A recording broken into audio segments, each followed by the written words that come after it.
Saira Fatima Bano, principal Phulwari Sharif high school. Ma'am, जैसा कि आज मीडिया टीम आपके पास पहुंची है ये जानने के लिए कि राष्ट्रीयकृत उच्च माध्यमिक विद्यालय फुलवारी शरीफ पटना, ये इसका शुभारंभ अगर देखा जाए तो कब हुआ, और आज जिस तरीके से आप प्राचार्य यहाँ पे हैं, किस तरह का कंडीशन यहाँ पे अब पहले से बेहतर हुआ आपके आने के बाद? देखिए, ये स्कूल बहुत पुराना स्कूल है। सन 1953 ईस्वी में इसकी बुनियाद रखी गई थी। उस वक्त से लेके अभी तक ये तो मैं पा रही हूँ कि लगातार इस स्कूल में तरक्की हुई है।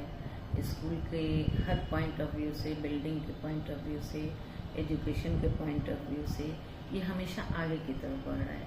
इसकी सबसे बड़ी पहचान ये है कि हमारे यहाँ लगातार स्टूडेंट्स बढ़ रहे हैं, टीचर्स बढ़ रहे हैं, अच्छे अच्छे टीचर्स आए हैं, स्टूडेंट्स भी बड़ा अच्छा कर रहे हैं, यहाँ का रिजल्ट भी लगातार अच्छा हो रहा है। इसलिए मैं कहूँगी कि ये स्कूल तरक्की की तरफ है।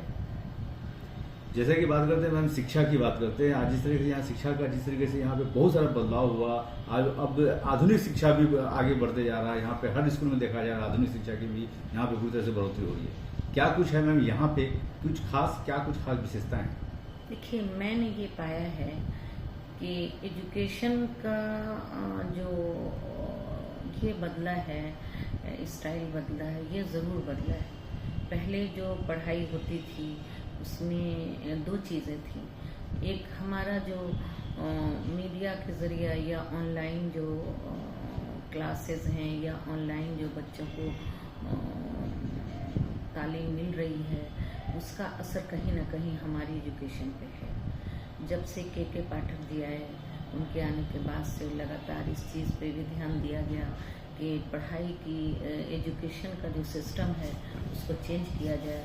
बीपीएससी के थ्रू टीचर्स आ रहे हैं। पहले के टीचर्स भी बहुत लर्नर थे, ऐसा कुछ भी नहीं है कि किसी के एजुकेशन पे हम शक कर सकें। लेकिन जो कोशिश है बिहार की शिक्षा को अच्छे से अच्छा तरह बनाने के लिए, उसके लिए कुछ कदम ऐसे हैं जो बिहार सरकार ने बड़े अच्छे उठाए हैं। जैसे बच्चियों को जो स्कॉलरशिप्स दी जाती हैं या बच्चियों को जो प्रोत्साहन राशि दी जाती है, इन सब चीज़ों से बच्चियों में भी रुझान बढ़ा है और एजुकेशन के प्रति पेरेंट्स भी जागरूक हुए हैं। मैम, आपके इस आगमन के बाद जब से आप यहाँ पे प्राचार्य बनी, अभी तक का क्या कुछ रिकॉर्ड रहा, क्या कुछ विशेषताएं रही और क्या कुछ कमियां अभी तक हैं जो आपको पूरी तरह से फुलफिल करनी है? हाँ, ये चीज़ बड़ा अच्छा सवाल है। मेरे आने के बाद मैंने इस चीज़ पे बहुत ज़्यादा जोर दिया कि हमारे स्कूल का इंफ्रास्ट्रक्चर और हमारे स्कूल की जो पढ़ाई का सिस्टम है वो पहले से बेहतर हो। इसमें हमारी कोशिश कामयाब भी हुई है। हम बच्चों को अपने स्कूल से वक्त से पहले जाने नहीं देते हैं। उसके अलावा साफ़ सफाई और टीचर्स के लिए जो हमने रिक्वायरमेंट दी थी, लगातार इस पे हम जोर बनाए रहे कि हमारे यहाँ टीचर्स ज़्यादा से ज़्यादा आएँ। यानी हमारे यहाँ बच्चों की स्ट्रेंथ लगभग अभी तो 2500 है, 2500-2600 के दरमियान हमारे यहाँ बच्चे हैं।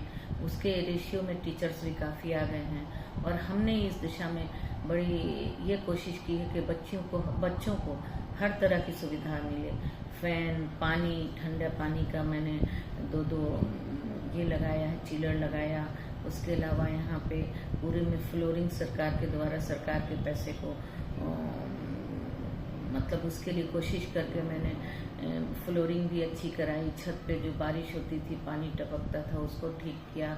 फिर सरकार ने हमें बेंच दिया आईसीटी लैब के लिए। हमें कहा आईसीटी लैब लगने की वजह से बच्चों का डेवलपमेंट बहुत ज़्यादा है। वहाँ कंप्यूटर के एक शिक्षक भी आए हैं जो उन्हें हर वक्त हर क्लास में इस कंप्यूटर्स का ज्ञान देते हैं, जिसकी वजह से बच्चों का रुझान भी बढ़ रहा है और कंप्यूटर के सेक्टर में बच्चे भी आगे बढ़ रहे हैं।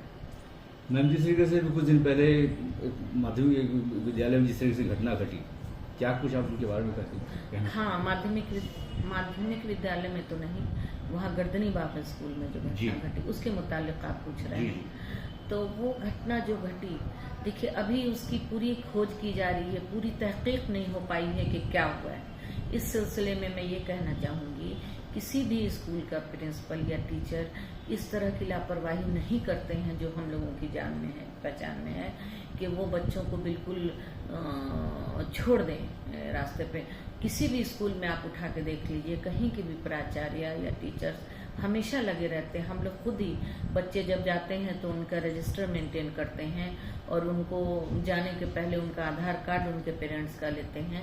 उस स्कूल में किस तरह से क्या हुआ है इसके बारे में बहुत पहले कह देना बड़ा मुश्किल है मेरे लिए। क्या लगता है मैम, आने वाले समय में इस स्कूल की और क्या कुछ कमियां हैं जिसको पूरी करने में आप पूरी तरह से समर्थ हैं? 2-3 चीजें हैं जिनका ध्यान मैं आकृष्ट करना चाहूंगी। एक ये है कि हमारी लोकेलिटी जो है उसमें बच्चे बहुत ज़्यादा हैं। यहाँ पे तादाद, यहाँ पे जनसंख्या बहुत ज़्यादा, उस हिसाब से हमारे स्कूल में +2 में सीट्स बहुत कम हैं, जिस वजह से आए दिन बच्चों को यहाँ पे स्ट्रगल करना पड़ता है और बच्चे चाहते हैं ज़्यादा से ज़्यादा मात्रा में यहाँ पे पढ़ें, लेकिन हम उनको एडमिशन नहीं ले पाते हैं। इसके पीछे ये है कि हमारा भवन जो है उसमें कुछ कमरों की कमी है और उसके अलावा ये जो बड़ा सा हमारा कैंपस है इसमें एक बहुत बड़ी प्रॉब्लम है कि इसमें बीआरसी भी है, इसमें मिडिल स्कूल भी है, इसमें और आंगनबाड़ी केंद्र भी चल रहा है। इस वजह से इस स्कूल की सुरक्षा में थोड़ी कमी आती है। कुछ अलग किस्म के एलिमेंट्स जो गेट के जरिए आने की कोशिश करते हैं उसको रोक पाने में हम थोड़ा मुश्किल में आ जाते हैं, जिसका ध्यान हम दिलाना चाहेंगे। हम अपनी अलग बाउंड्री बनाना चाहते हैं ताकि हमारे बच्चे सुरक्षित रहें और हमारी जो बच्चियां पढ़ रही हैं उनको किसी किस्म की प्रॉब्लम का सामना नहीं करना पड़े। मैम, आने वाले समय में शिक्षक दिवस क्या कुछ संदेश देना चाहती हैं पूरे पटना वासियों को, पूरे बिहार वासियों को? जी, शिक्षक दिवस के अवसर पे मैं सारे शिक्षकों को ये संदेश देना चाहती हूँ कि डॉक्टर राधा कृष्ण जी की सपना था कि हमारा हिंदुस्तान शिक्षा जगत में सर्वप्रथम स्थान पे आए। इसके लिए हम 5 सितंबर को उनके जन्मदिन के अवसर पे शिक्षक दिवस मनाते हैं।